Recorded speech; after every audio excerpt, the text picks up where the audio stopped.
Olá pessoal, estamos aqui para mais um videocast. Mais uma vez, gratidão, mestre Gualberto, pela disponibilidade de estar aqui conosco para trazer o que é a vivência desse estado natural, para responder as perguntas que o pessoal faz aqui nos comentários. Muito obrigado, mestre. Mestre, eu quero ler um trechinho do livro do Joel Goldsmith, um livro chamado Nossos Recursos Espirituais. Nesse trecho do livro, Joel fala o seguinte: enquanto houver algum conceito em nossa mente sobre Deus, ele é finito, limitado e circunscrito, e, portanto, não pode ser Deus mesmo. Mestre, como ir além dos conceitos de Deus? Qualquer forma de conceito é que o problema é que com um conceito você se depara com uma ideia, com uma crença, com uma sugestão do pensamento. Então o conceito não é a realidade, o conceito não é a coisa em si. Nós temos falado isso muitas vezes para aqueles de vocês que se aproximam. Toda ideia que você tem não lida com a realidade, lida com um conceito. A ideia é basicamente um conceito. A palavra cadeira não é aquele utensílio que você tem lá em volta da mesa do jantar. Aquilo ali você pode se assentar naquele objeto. Mas o nome do objeto é cadeira. E essa expressão cadeira, que é o nome do objeto, é o conceito. A palavra Deus não é Deus, é um conceito, é uma ideia. O problema, Gilson, é que nós ficamos com o conceito, com a ideia, transformamos o conceito e a ideia numa crença. Uma crença, ela carrega em si um fundo não só de um pensamento sobre o objeto, mas de emoção e também de sensação sobre o objeto. Então, quando você acredita em Deus, você está tendo uma crença, que é só um conceito, uma ideia com um fundo de sentimento e emoção.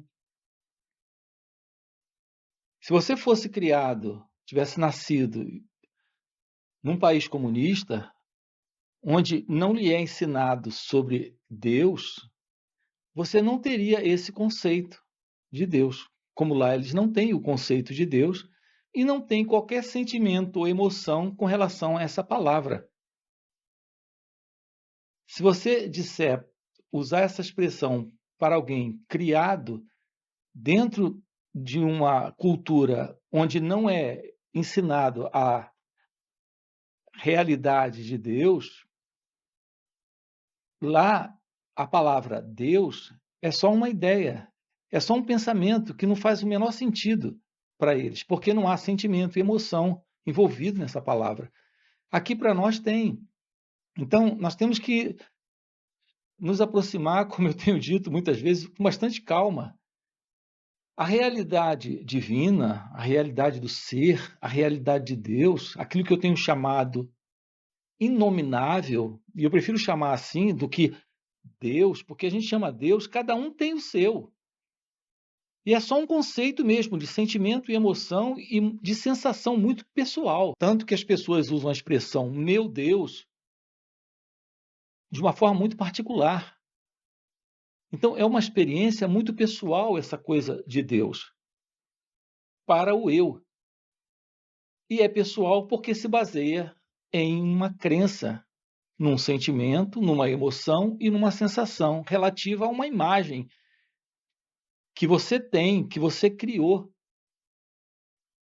Então, enquanto houver, é isso que ele está dizendo aí, enquanto houver qualquer conceito, qualquer ideia, não haverá essa realidade de Deus. Porque a realidade de Deus está fora da mente, está fora da ideia, está fora do conceito, está fora da crença, está fora do sentimento e da emoção e da sensação. Então, a realidade daquele móvel que você se assenta, que é a cadeira, não é a palavra cadeira. A realidade de Deus não é a ideia, o conceito, a crença que se faz de Deus. Até porque é muito, repito, é muito particular e pessoal. Cada um tem o seu. Cada um tem sua própria imagem de Deus, de Jesus. E é só uma imagem que o pensamento produziu com base num condicionamento, num aprendizado, num ensinamento, dentro de uma cultura onde nessa cultura se acredita em Deus. Então vamos juntos acreditar também. Aqui nós estamos nos aproximando da verificação da verdade do que é Deus, e não da ideia, da crença, do conceito. Isso não é real. Um ponto importante aqui também, Gilson, é para se dizer o seguinte: não se trata de uma experiência. Não pode ser uma experiência. Reparem, a palavra experiência significa algo pelo qual você passou. Você só pode me contar uma experiência que já viveu. Se você já viveu e tem isso em lembrança, em memória, não é mais a realidade. É só mais uma ideia, é só mais uma imagem que se movimenta em seu cérebro como uma recordação. Então, a verdade de Deus não pode ser uma experiência. A realidade de Deus, na verdade, é o fim da experiência, porque é o fim daquele que pode experimentar. Porque quem é esse que pode experimentar e depois se recordar? É o eu, o ego. Então, mais uma vez, não se trata de um conceito, de uma lembrança, de uma palavra, de uma imagem, de uma crença. O contato com a realidade de Deus é o fim do eu. É isso. Ô, mestre, eu queria que o mestre falasse um pouquinho mais sobre essa questão da sensação, do sentimento, porque dentro desse conceito de conceitos de Deus, dentro da minha experiência, dos estudos do qual eu passei muitos anos numa caminhada espiritual, existem os conceitos que muito se fala de algo mental. Daí, quando tem um sentimento ou uma sensação, é algo mais real. E é muito interessante como o mestre traz, como é a mesma coisa. Né? A sensação, sentimento, pensamento é tudo a ilusão de alguém. Né? O mestre pode falar um pouco mais sobre? Essa sensação, esse sentimento e essa emoção, para quem isso ocorre? Essa é a pergunta. A resposta é muito simples. Para mim. E o que é que você tem agora nesse mim? No que diz respeito a uma sensação, a uma emoção, a um pensamento? Apenas aquilo que não é mais, aquilo que não está aí. Tudo que você tem de uma emoção, de um sentimento, de um pensamento, é algo linkado ao sentido de alguém presente dentro dessa experiência. Qual é a realidade desse alguém? Uma fraude, porque o eu é uma ilusão.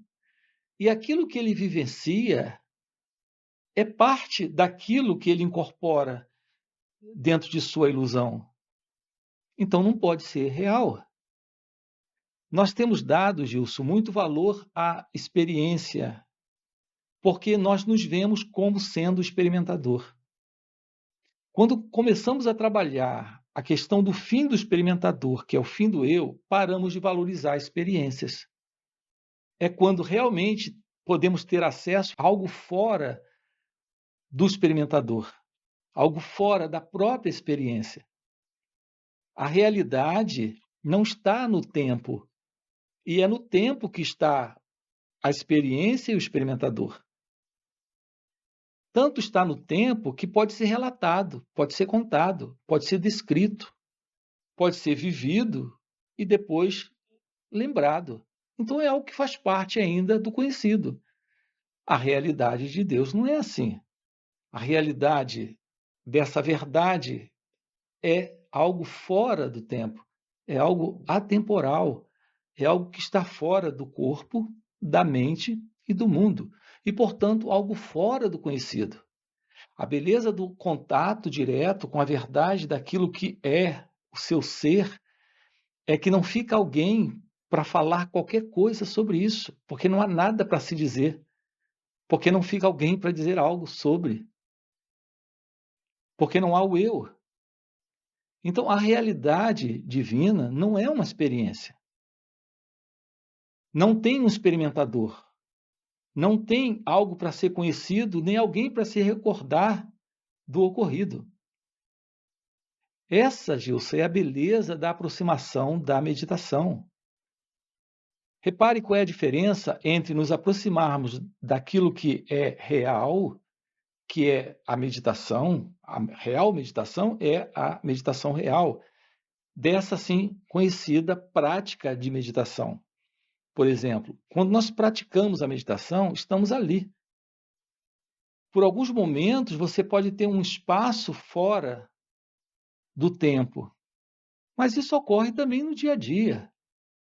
E dentro de uma prática, dentro de uma técnica ou de um sistema, você transforma aquele momento de silêncio em uma lembrança, em uma experiência, em uma recordação. Não há mais verdade nisso, porque você está de volta, ainda sendo o experimentador, ainda sendo aquele que se lembra, que se recorda, aquele que descreve. Se não descreve para outros, descreve para si mesmo, dá no mesmo, porque é você se separando, sendo dois, um que conta e um que escuta. Então, o princípio da ilusão está presente enquanto houver um experimentador vivenciando experiências. Então, essas assim chamadas experiências espirituais, místicas, elas são experiências ainda dentro desse campo, do campo da dualidade, da separatividade. E, portanto, só tem a verdade da ilusão do eu nessas experiências e nada além disso. Aqui nesse trabalho estamos interessados em descobrir aquilo que está fora do conhecido, fora do tempo e, portanto, fora do experimentador e fora da experiência. E isso, quando está presente, não fica registro, é real. O ego não captura isso para tornar isso algo dele, para depois dizer, olha, eu vivi, eu senti, eu experimentei, como eu tive uma experiência do despertar da Kundalini, ou da iluminação, ou do despertar da consciência, quando minha Kundalini despertou. Nada disso procede dentro desse real contato com o fim do eu, que é real presença da consciência, que é pura meditação, que é você em seu ser, fora desse mim, desse eu. Ô, mestre, bem dentro desse tema, nós temos uma pergunta aqui do Marcos Riar. Ele pergunta bem assim, mestre. Mestre, eu já tive várias vezes com a mente livre, mas depois ela quer entender e forçar esse processo. E percebi que só com a mente calma chego lá. E quando ela força, minha mente fica agitada como num cabo de guerra. Como proceder para voltar ao centro? Essa é a pergunta dele, mestre. Então, acabamos de responder a pergunta dele, não é? A ideia de alguém para chegar lá. Veja, a ideia de chegar. Para você chegar, você tem que saber o endereço. E o endereço agora que você tem, depois dessa experiência, é só uma memória de um silêncio que você viveu. Você quem?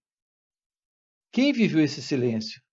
É exatamente esse alguém que está relatando a presença desse silêncio em algum lugar, que agora tem que alcançar de novo, tem que chegar lá novamente. Então, veja, isso é uma grande falácia, isso é uma grande ilusão ainda da própria mente. O que tem ocorrido, Gilson, em geral com as pessoas, é que elas têm algum momento de silêncio, que é um momento realmente de quietude, mas é uma quietude ainda que eu tenho chamado de não natural, porque é através de uma técnica, de uma prática. Então você alcança um certo silêncio da mente, uma certa quietude, e depois fica com o endereço desse silêncio, com o endereço dessa quietude. e depois o propósito de voltar a esse silêncio, a essa quietude. Então, o que nós temos dentro desse jogo? Ainda um movimento dentro do conhecido, dentro da limitação do próprio eu, da própria identidade egóica. O que tem ocorrido, Gilson, é que nessas diversas assim chamadas práticas de meditação, o meditador, ele apenas ele fica quieto, ele é forçado ao silêncio, ele é forçado à quietude. O cérebro se aquieta, a mente entra em silêncio, o sentido do eu está lá, mas sem fazer estripulia nenhuma. Mas quando acaba a meditação, aí ele mesmo diz: está na hora de voltar. E ele volta com todo esse registro do bem-estar, do silêncio, da quietude, da paz que viveu, e volta com esse endereço e querendo regressar a esse lugar novamente. E esse lugar ele chama de centro. Como chegar a esse centro?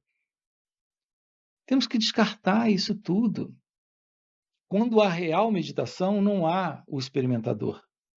Então não fica a experiência. Se não fica a experiência, porque não tem o experimentador, não fica registro. Então a beleza desse encontro com aquilo que eu tenho chamado de real meditação é que quando há real meditação, não tem você. Quando há meditação, o sentido do meditador desaparece. Mas ele não desaparece para voltar de novo. Ele desaparece mesmo. Então não fica registro. Porque ele não é valorizado. Ele não está sendo colocado de escanteio temporariamente através de uma técnica, de uma prática. Eu tenho explicado isso nos vídeos, em encontros também presenciais, de uma forma muito mais direta. Nós precisamos ter uma aproximação de nós mesmos muito real com relação a esses assuntos. Ou então, Gilson, nós caímos dentro de uma armadilha. Esse sentido do eu, ele está há milênios sendo dono do jogo. Então ele tem como se escamotear, ele tem como se esconder, ele tem como se preservar. E é isso que ele tem feito. Então, se você segue uma vida simplesmente religiosa de prática, seguindo e apenas lendo, estudando livros e praticando diversas técnicas de meditação e saindo de uma prática para outra, você pode estar simplesmente sendo engodado pelo ego e você pode passar muito tempo e talvez uma vida inteira. A gente está lidando com a ilusão do sentido de uma identidade que, apesar de ser ilusória, ela é muito real para os seus propósitos. E ela está aí há milênios. E ela sabe como se escamotear. Então ela se escamoteia através de palavras religiosas, através de práticas místicas religiosas, através de práticas místicas, através de leituras de livros, através de estudos, através de experiências, sobretudo essas experiências que te tiram um pouquinho desse enfado, dessa coisa tediosa que é viver nesse estresse do ego. Aí você tem alguns momentos e fica encantado porque aquela prática te deu algo e, na verdade, aliviou o estresse, relaxou. Você teve uma experiência. E quando você tem algumas visões, e quando você realmente percebe alguma coisa que você acredita que está fora ainda do ego, e, na verdade, é só mais uma experiência mística. Então, esse é o ponto. Esse é o ponto. Temos que ter cuidado com O isso. mestre, Temos que ter cuidado com isso.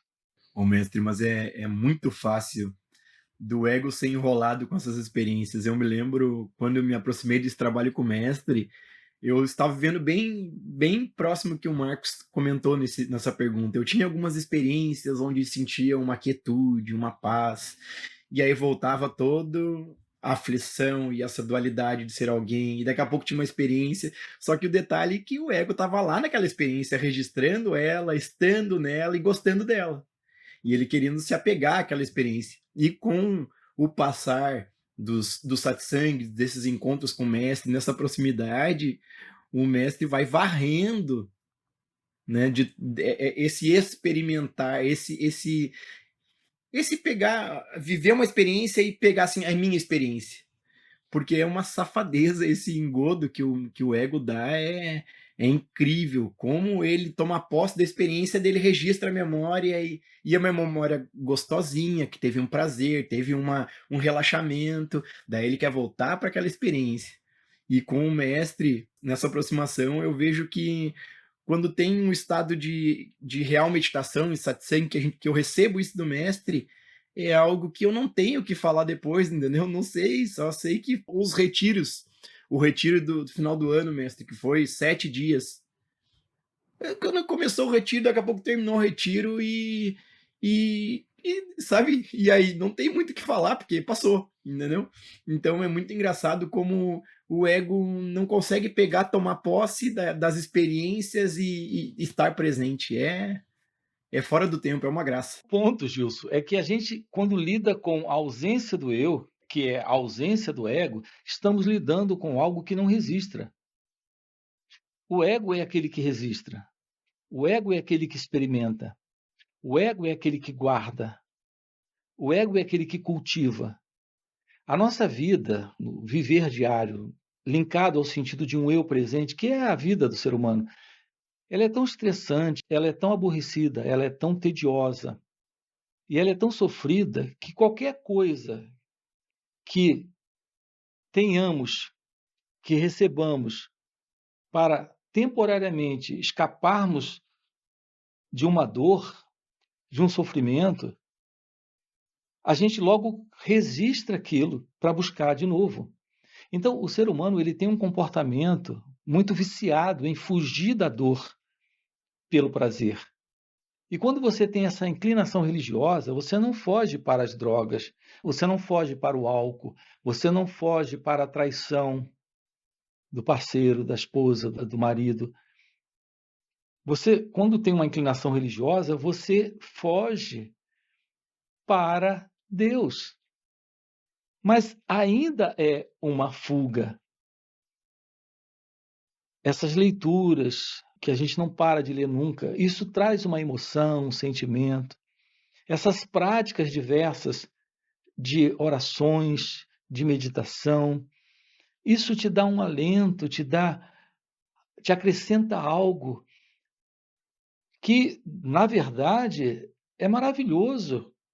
Não é as drogas, não é o mundo, não é os vícios, é algo que lhe dá a impressão dentro de você de que você está no caminho. Até porque os livros te ajudam a acreditar que você está no caminho. As experiências são lindas, são maravilhosas, mas, Gilson, tenham paciência em me ouvir. Ainda são experiências de um experimentador e, portanto, ainda funcionam como mecanismos de escape temporário da aflição que é viver inteiramente no ego. Isso não é uma aproximação do autoconhecimento, não é uma aproximação da meditação de uma forma real. Nós temos feito isso com as nossas vidas. As pessoas passam muitos anos, uma vida inteira, numa vida religiosa, vivendo momentos maravilhosos, muito agradáveis, mas ainda continuam dentro desse sentido de separação. Tem Deus e elas. E para viverem esse momento que elas chamam de momento com Deus, precisam estar naquela prática, ou naquela leitura, ou naquela meditação, ou naquele ritual. E isso não é o fim do sentido do ego. Isso ainda não é o fim da ilusão desse eu, desse mim, desse que sofre. O que as pessoas procuram, Gilson, é consolo, é conforto. Aqui estamos trabalhando com você o fim do eu, o fim da ilusão. Algo fora de tudo que a sua mente pode idealizar, pode acreditar, pode pensar. pode buscar a realidade da verdade sobre você, é que você é bem-aventurança, é amor, é felicidade, é alegria, é paz, mas não a paz que nós conhecemos no ego, não essa paz religiosa, assim chamada, não essa felicidade religiosa, assim conhecida, que é aquela felicidade do momento da oração, do momento do culto, do momento da prática. Quando o momento da prática não está, da meditação, do culto, da adoração ou da oração não está, estamos de volta a esses estados internos de ciúme, de inveja, de medo, tedioso. A realidade daquilo que você é não é uma experiência. E as pessoas podem confundir essas experiências maravilhosas com a realidade. A realidade não é uma experiência, é algo inteiramente indescritível, porque está fora da mente, está fora do experimentador, está fora da linguagem, está fora da palavra, está fora da memória, está fora do registro. É isso. Ô, mestre, eu me lembro que a meditação, a prática de sentar e meditar, era uma fuga violenta para mim, porque no momento que eu estava em alguma situação de estresse ou de desafio, eu corria pro meu quartinho, cruzava minhas perninhas e ficava lá fazendo minha meditação. Era tão gostoso. O ego adora essa fuga, porque em vez de ele se separa da experiência da dor ou do desconforto e corre, foge para uma solução, né? E essas práticas, como o Messi fala, elas amenizam aquela dor. Na realidade, não resolve nada, só bota, varre para baixo do tapete e se mantém nessa separação. Agora, viver, né, encarar isso, não encarar no sentido de estar presente, é só com a graça, é algo que o ego por ele próprio não tem força para estar nesta unidade. Ele é a separação, ele é essa ilusão, então ele se perpetua. Agora, com a graça do mestre, essa falsidade eu vejo que ela é vista, não tem como não ver estando próximo com o mestre. E repare, Gilson, como é sutil tudo isso. Nós realmente não rompemos com a condição de ego-identidade. Apesar de todos esses momentos maravilhosos que temos nessas experiências, que agora acabo de colocar aqui, são momentos apenas de escape temporário do ego, a gente não rompe com o ciúme, não rompe com a inveja, não rompe com o medo, não rompe com o conflito e as contradições que o desejo causa em nós, não rompemos com a violência, não rompemos com o estresse, não rompemos com o ego. Ele continua vivo, mas a gente entra no ideal. Olha, eu ainda não consegui, mas um dia vou conseguir. Então, eu vou continuar fazendo minhas práticas, porque com o tempo eu vou conseguir. Aqui está uma armadilha do ego. Nós colocamos a ideia do tempo para realizar isso. Então, amanhã eu vou conseguir. Aí você olha para você, já tem quantos anos nessa prática? E aí você olha e está tudo aí ainda. E aí você diz, não, está faltando mais um livro para eu ler, ou mais um pouco mais de oração, ou um pouco mais de meditação, ou passar mais tempo na prática. O que na verdade está acontecendo é que o sentido do eu está tendo sua continuidade sem ser visto. O trabalho com a meditação, tem por base o autoconhecimento, é você se tornar ciente do que está se passando aqui e agora. Se é inveja, é inveja. Se é medo, é medo. Ciúme, ciúme. Raiva é raiva. Desejo é desejo. Conflito é conflito. Tédio é tédio. Angústia é angústia. O que é que está acontecendo aqui?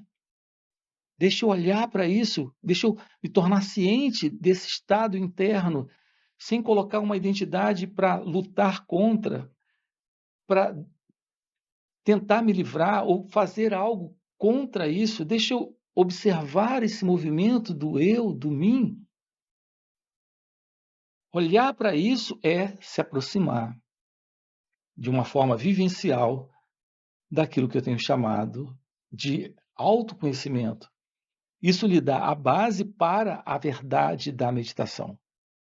Porque a meditação é se tornar ciente de todo esse movimento do eu, quando ele surge aqui e agora. O momento é esse, é o momento em que o pensamento surge com as imagens, que o sentimento surge com as sensações surgem com os sentimentos e os pensamentos. Se tornar ciente de si mesmo, aqui e agora. Isso é autoconhecimento, isso é autoobservação, e isso é o contato com a real meditação.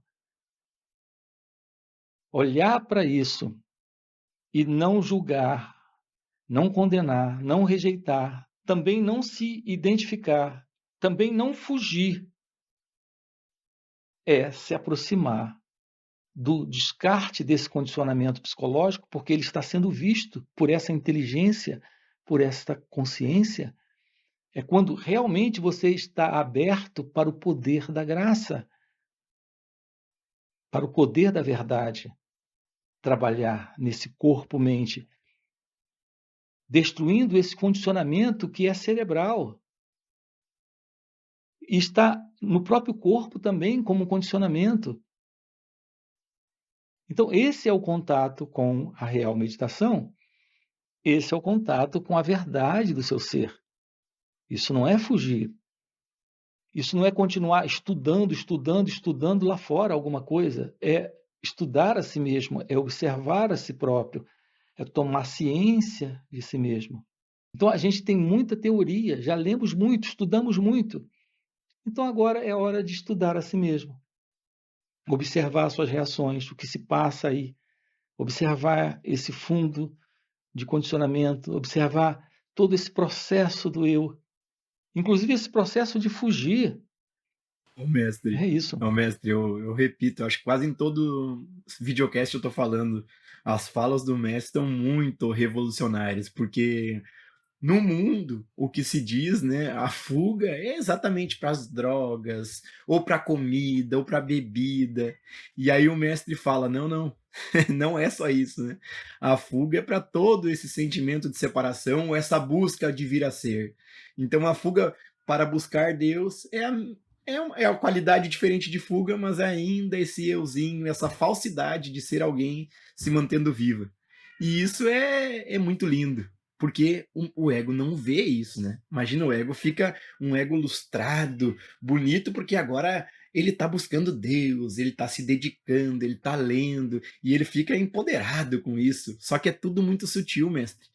Por isso que eu comento, sem a graça de um mestre vivo, como? Como que o ego vai ver isso? Ele não vai ver, ele fica se camuflando e se perpetuando nessa busca de vir a ser. Não, preciso praticar mais, ou preciso estudar mais, preciso ler mais esse livro, ou preciso ler 50 vezes esse mesmo livro.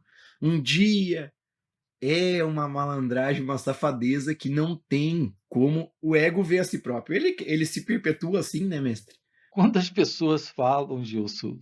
Foi a busca que me trouxe aqui para um encontro como esse. Eu digo, não, não foi a busca, foi o cansaço. Você, você já está cansado. A busca tem algo maravilhoso nela. A busca vai lhe cansar. Quem lhe traz a presença da verdade é a própria verdade. Não é a busca. A sua busca é a sua busca. Há uma diferença entre você estar nessa busca e a realidade está te encontrando. A realidade te encontra, mas ela não te encontra por causa da sua busca. Na verdade, só há Deus, a procura de si mesmo. E é só a realidade que te encontra. E é quando a sua busca, nela você já está cansado. Então a sua busca é atrapalhada. É de leituras, é de estudos, é de sair de uma religião para outra, de uma prática para outra, de até que chega um momento que a presença da graça se revela. E quando ela se revela, a busca termina. Foi assim no meu encontro com o meu mestre. Quando a graça se revelou, a busca terminou. A busca termina. E aí um trabalho real começa a acontecer. E é real, porque não vai ter outra coisa. Não vai ter outro expediente. Tudo aquilo que antes eram fugas não existirão mais. Tudo será realmente tirado. É quando um trabalho real começa a acontecer. E o ego fica naturalmente preocupado, ressentido. Mas a maturidade é que irá determinar essa verdade da graça. Em seu poder, em sua maravilhosa e inexplicável bondade e compaixão, trabalhar. E é ela que realiza, é ela que faz, é ela que lhe dá, é ela que realiza absolutamente tudo, é ela que lhe tira, é ela que lhe dá, é ela que faz tudo. É maravilhoso isso tudo. Ô, mestre, eu me recordei de um satsang, a primeira vez que eu ouvi o mestre falando isso, né? Que não foi a tua busca que te trouxe até aqui. E aí já veio um turbilhão de pensamento. Bom, mas eu passei por aquele estudo, eu passei por aquele outro, passei pelo outro, até chegar aqui. Poxa vida.